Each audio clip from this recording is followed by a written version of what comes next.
Hello and welcome to the Wednesday edition of Good Morning KU. I'm Emma Hogue alongside Bentley Leonard. Bentley, how's your week going? My week's fine. I have a test later tonight though, so I've been studying for that, and a test tomorrow, so I've been studying for that. But this weekend we have a philanthropy Sunday night. It's a block party, so it'll be fun. It'll be a nice weekend, I guess, not having to worry about all these tests that I have this week. So Definitely, and I know there's been a lot going on campus this week. We have Campus Arts Week event, which has been really fun. We'll talk to Courtney later, the executive director of the week, and then also the bone marrow drive going on. Right. I know we talked to Lizzie a couple weeks ago on our show, but I was able to catch up with her on Monday. Let's see what she had to say.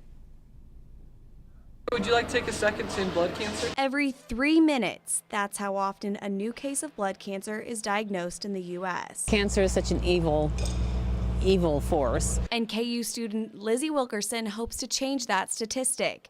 She helped organize this year's second annual bone marrow drive at the university. I registered last year on campus in April, about a year ago, and just at a table, on Wesco Beach. I found out a few months later in August that I was a match for somebody. An experience that changed her life. They just took the blood out of my arm and collected the stem cells, and then later brought the stem cells to her. Lizzie was matched with a 68-year-old woman suffering from blood cancer. There are 25 million people registered right now, and on any given day there are about 14,000 people who need a bone marrow transplant. Those who want to donate swab their cheek cells, which are then sent to a lab to see if they could be a match. 5 minutes of your time to just fill out a quick sheet of paper and then to swab your cheek, I think it's worth definitely saving someone's life. But the motivation behind Lizzie's involvement hits much closer to home. Having lost my own father to cancer, I think it kind of comes full circle. Her mother says she's always been known as someone to help other people. Just knowing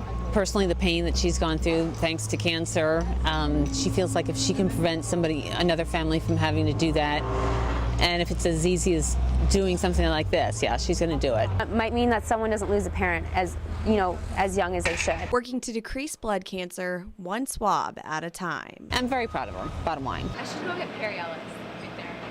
Oh my God, where is he? Right, walking away. Perry! Emma Hogue, KUJH News. And Perry Ellis didn't want to donate, but the drive's going on today and tomorrow, so he does have a second chance. It's going on today at the Union, the Rec, in Wesco Beach, as well as tomorrow. So stop on by and get your cheek swabbed. Easy as that. And maybe if you're stopping by, getting your cheek swab, maybe some dancers will pop up, because I know this week for Push for Art is going on. Campus Arts Week event, yes. And next we will be back with Courtney Foat, the executive coordinator of the week, so stay with us. Studious, courteous, community service oriented. These are just a few ways to describe Sigma Pi fraternity. But don't take my word for it. Let's ask the president himself. Oh, excuse me. I didn't hear you come in. I'm Ryan Brinker, founding father and president of Beta Delta chapter of Sigma Pi here at the University of Kansas. We're one of the fastest growing Greek communities here on campus, and now we want you to be a part of us too. For more information, go to kusigmapi.com. Welcome back. I'm here with Courtney Foat, the executive coordinator of the Campus Arts Week. Courtney, how are you doing? I'm good, thank you. We have an exciting week planned, so busy, but it's exciting. That is what I've heard. Tell us a little bit about what's going on this week. Sure. We have a week chock full of events starting this Monday and running through Sunday. We have probably 30 events going on and about 9 exhibits that we're featuring across campus, highlighting student work in visual art realm as well as the performing arts, so theater, dance, film, music, quite the gamut. Awesome. And how can students get involved? Absolutely.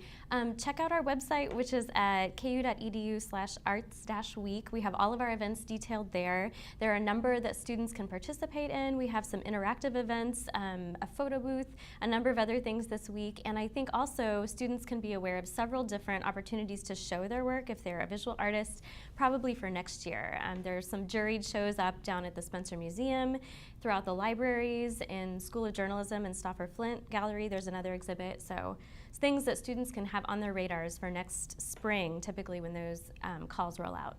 Awesome, and I heard that you said photo booth, and I see a little piece of art that you brought maybe to go alongside the photo booth. Absolutely, so I'm going to debut one of our many many works here. It can be Maryland today. We have a whole slew of these props lined up in Anschutz this afternoon from noon to 2. We have a photo booth going on, and we have props that relate to a lot of well-known artwork. So grab a friend and stand up like the American Gothic couple, any number of other fun things. So kind of be part of the art itself. And I know the events are going on all over campus. Where can students stop by? Absolutely. Really, most of the major buildings have things going on this week. In 3 of the libraries, in the Union, down at the museum, in the Art and Design building, Murphy Hall, just to name a few, and some things out at the Leeds Center this week too. So. Awesome. Well, Courtney, thank you so much for being with us. I will definitely have to stop by and try being Maryland for a day. Do. Well, stay with us, and next up we'll have Maddie with the news.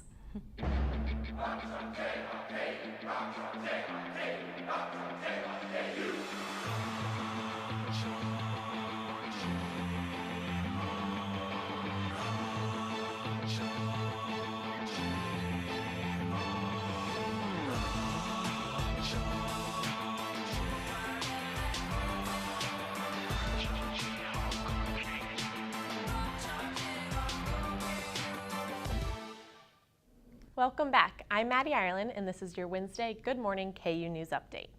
Republican Senator Rand Paul from Kentucky announced yesterday that he will be running for president in the upcoming 2016 presidential election. Paul was elected into the Senate in 2010 and is known for his libertarian views. Rand Paul is the son of previous presidential candidate Ron Paul, who campaigned for the Republican Party in 2012. A small plane crashed early yesterday morning, killing all 7 passengers aboard. According to NBCNews.com, the plane was a twin-engine Cessna returning from the NCAA basketball championship in Indianapolis. Authorities believe heavy fog was a factor in the crash and are still investigating. Kansas is now the first state in the country that has put a ban on second-term abortion procedures. According to FoxNews.com, Republican Governor Sam Brownback signed this law yesterday morning. This new law will take effect in July. The Yukon Huskies cut the nets in Tampa after beating the Notre Dame Fighting Irish 63-53 in the 2015 NCAA Women's Basketball Championship. Kalina Mosqueda-Lewis led the Huskies in scoring, putting 15 points while Brianna Turner scored 14 for the Irish in the losing effort. This is Yukon coaches Gino Arema's 10th national title. The Kansas City Royals are looking to ride the momentum from opening day tonight in their second game against the Chicago White Sox. The Royals beat the White Sox on opening day Monday 10-1.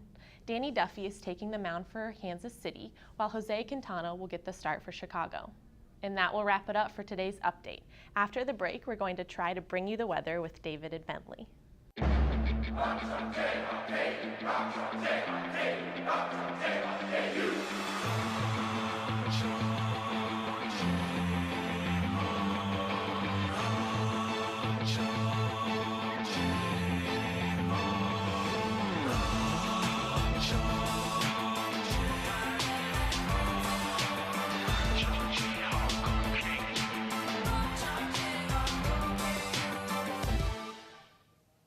Hi, welcome back. We're outside with David. So David, how's the weather looking?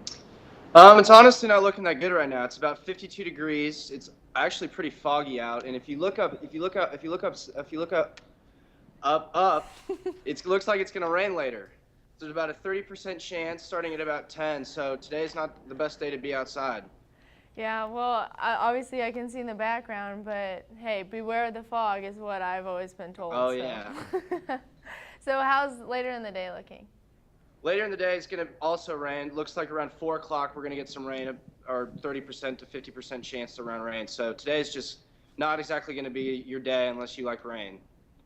Oh well, at least it's kind of like a nice day. You get to just stay in and relax. But Yeah. how are the next couple of days looking?